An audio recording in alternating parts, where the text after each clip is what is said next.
Il est 10h00 sur les antennes de Presse Afrique TV. Mesdames, Messieurs, bonjour et bienvenue si vous nous rejoignez sur la chaîne. C'est parti pour le journal DJT que nous démarrons avec l'actualité politique. Ils seront 9 députés dans la commission d'enquête parlementaire portant sur le processus électoral pour le prochain scrutin présidentiel du 25 février 2024. Le vote a enregistré 120 parlementaires pour 24 contre 0 abstention. Cette résolution est consolidante pour Mamadou Lamine Thiam, président du groupe parlementaire Liberté et Démocratie, membre de la nouvelle commission. Et comme on devait s'y attendre, hier, le débat était houleux entre les députés. Thierno Alassane Sall, qui a été attaqué par les députés du Parti démocratique sénégalais, a décidé de porter l'affaire devant le juge. Nous voyons tout cela avec la télévision Futur Média.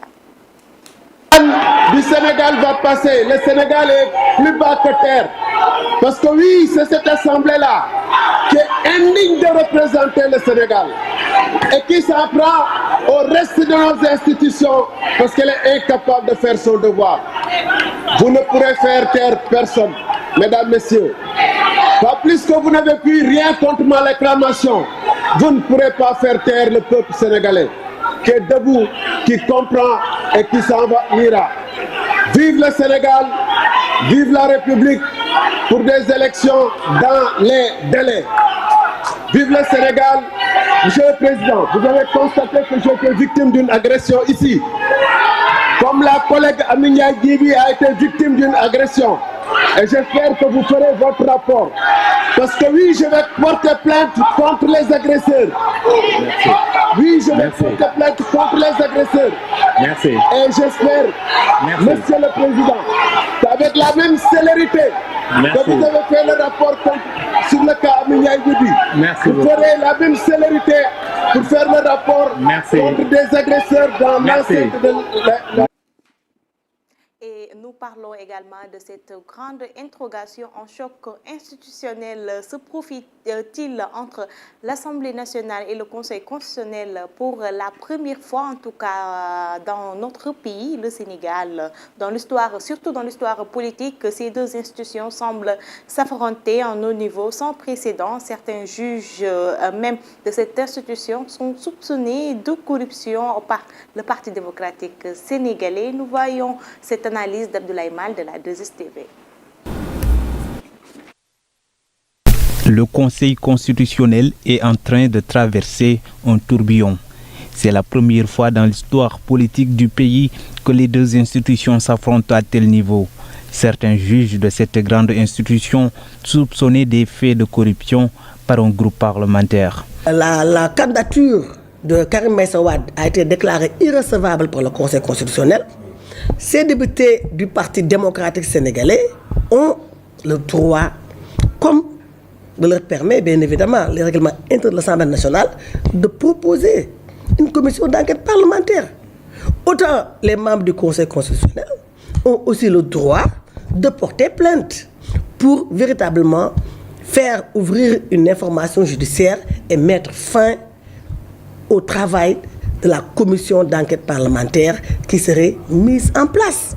Même si l'Assemblée nationale n'a aucune prérogative pour enquêter sur les décisions du Conseil constitutionnel, encore moins sur celles d'une autre juridiction, le Parti démocratique sénégalais continue de contester la décision des sages qui ont invalidé la candidature de Karim Meïssa Wade. Certains semblent penser qu'on jette l'anathème sur la magistrature. Loin de là. Nous sommes sur les principes. Nous respectons tous les pouvoirs, exécutifs, législatifs comme judiciaires. Nous demandons tout simplement qu'on respecte aussi les députés dans le rôle d'exercer leur travail, c'est-à-dire avoir le droit de mettre sur pied une commission d'enquête et de le faire. Pour la suite, observons parce que c'est des questions de procédure, que la presse nous aide à élucider les Sénégalais sur ces questions, parce qu'il y a beaucoup de manipulations. J'invite à moins de passion, à rester sur les principes dans l'intérêt de la République et de la démocratie. Certains juges de cette grande institution soupçonnés des faits de corruption par le Parti démocratique sénégalais. Ces soupçons sont à l'organisation de la convocation du bureau de l'Assemblée nationale pour la mise en place d'une commission parlementaire pour mener une enquête sur ces soupçons.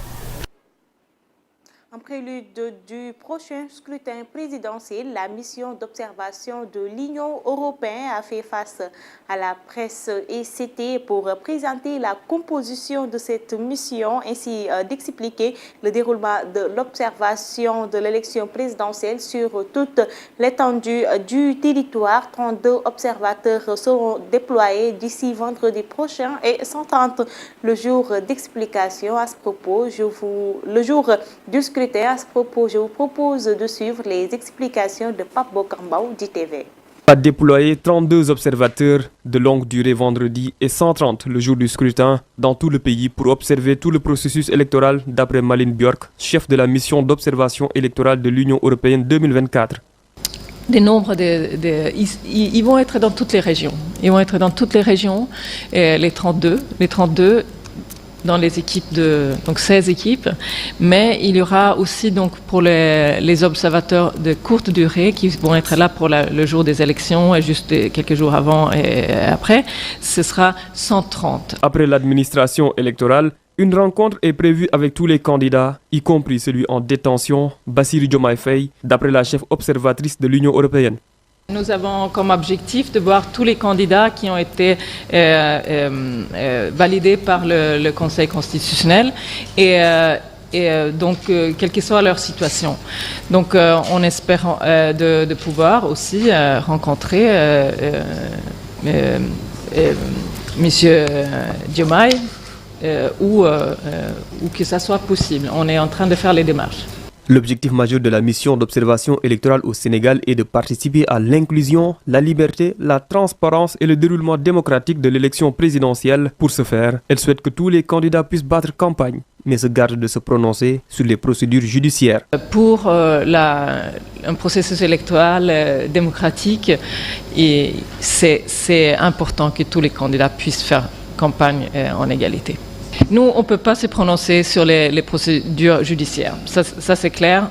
Je constate juste que c'est important que les candidats puissent faire campagne et que c'est important pour les citoyens et pour le processus électoral. Les premières évaluations de la mission d'observation électorale de l'Union européenne vont être présentées 2 jours après le scrutin. En cas de second tour, elle prolongera son séjour au Sénégal jusqu'à la proclamation définitive. Et nous terminons ce journal DJT par l'actualité sportive Cannes 2023. Le football africain serait-il en pleine redistribution des rôles entre petites et grandes équipes comme on les identifie? Une nouvelle réalité s'est-elle installée? L'élément de réponse aussi dans ce journal DJT avec Fatoumata Savané. Un tour surprenant. Des ténors qui tombent, un champion d'Afrique qui perd son Graal en 8e, les demi-finalistes du mondial sortent de la compétition. Autant de surprises dans cette Coupe d'Afrique des Nations.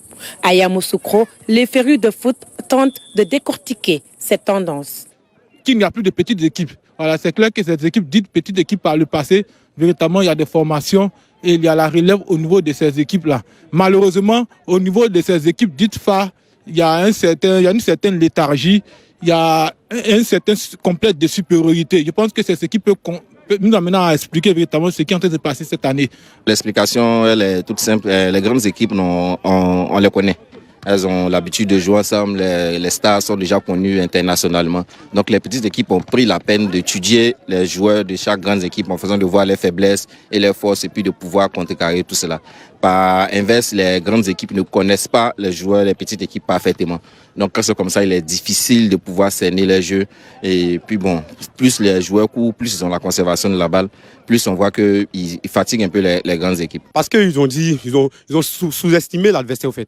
Ils ont sous-estimé l'adversaire. Or, dans le foot, il ne faut pas sous-estimer quelqu'un. Voilà. Ils sont petits, ils ont travaillé ensemble et puis ça a donné le fruit que ça devait donner. Et le constat, c'est que les équipes qui ont des joueurs locaux, des joueurs qui jouent les championnats locaux, se sont mieux préparés, s'adaptent mieux à nos terrains, s'adaptent mieux à nos environnements que les équipes qui ont beaucoup de joueurs en Europe. C'est le constat. Les 4 demi-finalistes de l'édition 2022 éliminés, le Maghreb absent du reste de la compétition. Une nouvelle configuration du football continental se dessine, une réalité dans cette CAN de la Côte d'Ivoire. La surprise, il y a l'Angola qui est là, ça fait un bon moment l'Angola passe au deuxième tour. Il y a le Congo aussi qui a fait deux éditions sans être là. Et le Congo est revenu, aujourd'hui elle est en quart de finale. Donc ça veut dire que c'est vraiment la surprise comme on a dit. Comme je dis, il y a la Mauritanie, il y a le Congo qui est là, il y a le Cap-Vert qui est là aujourd'hui. Et ceux qu'on attendait habituellement, comme les Maghrébiens, comme Maroc, Tunisie, Algérie, on a vu que ce n'est pas le cas. Donc on dit, en gros, il n'y a pas de petites équipes.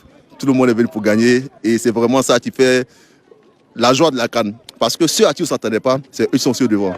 Cela est dû au fait que nous avons des entraîneurs locaux qui de plus en plus vont se former en Europe et reviennent pour, n'est-ce pas, donner leur expérience. Et nous avons aussi les anciennes gloires de notre football africain qui reviennent aux sources pour, n'est-ce pas, donner de leur expérience européenne aux équipes locales.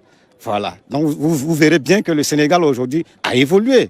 Le Sénégal est un exemple palpable.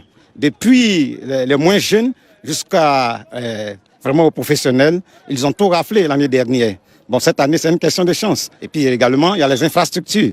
Voilà. Nos dirigeants locaux commencent à de plus en plus donner une part, n'est-ce pas, plus importante au sport. Certaines équipes ont-elles été surestimées ou y a-t-il juste un nivellement vers le haut du football africain? C'est le travail qui paye. Donc pour moi, ces équipes ont travaillé et le travail qu'ils ont fait est en train de payer. Oui, donc c'est le nivellement vers le haut du football africain qui prend de la valeur aussi. Justement.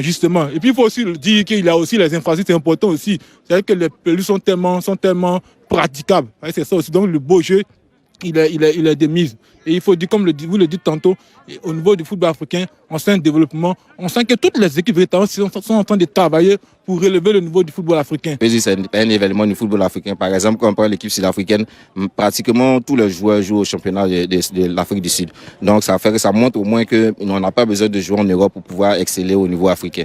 Alors donc les joueurs sud-africains, par exemple, quand on regarde le jeu des Cap-Verdiens, ils sont pratiquement pas connus, mais on sent qu'il y a une cohésion, on sent qu'ils jouent ensemble. Donc les équipes africaines, c'est-à-dire le football local commence à devenir de plus en plus intéressant. Vous avez le Cap-Vert, l'Angola. On ne les attendait jamais à ce stade de la compétition. Ils sont toujours sortis au premier tour. Et certaines équipes même sont à leur premier but à la CAN. Ils cherchaient même la première victoire. Mais aujourd'hui, ils seront dans le carré d'as. Donc pour dire que le football africain est en train d'évoluer. Cette Coupe d'Afrique en terre ivoirienne est celle des surprises, mais également celle de la révélation d'un football continental performant. Les équipes qui sont réputées être les grandes doivent désormais faire une introspection sur leur statut. Et c'est ce qui met fin à ce journal DGT. Mesdames, Messieurs, merci de l'avoir suivi. Continuez à regarder nos programmes sur Presse Afrique TV HD et surtout à nous lire sur presseafrique.com. Vous pouvez retrouver Malem Mboup à 11h pour le journal en Wolof et à 12h retrouver Guéda de Gueye et sa team pour votre bloc d'informations américaines. D'ici là, portez-vous bien.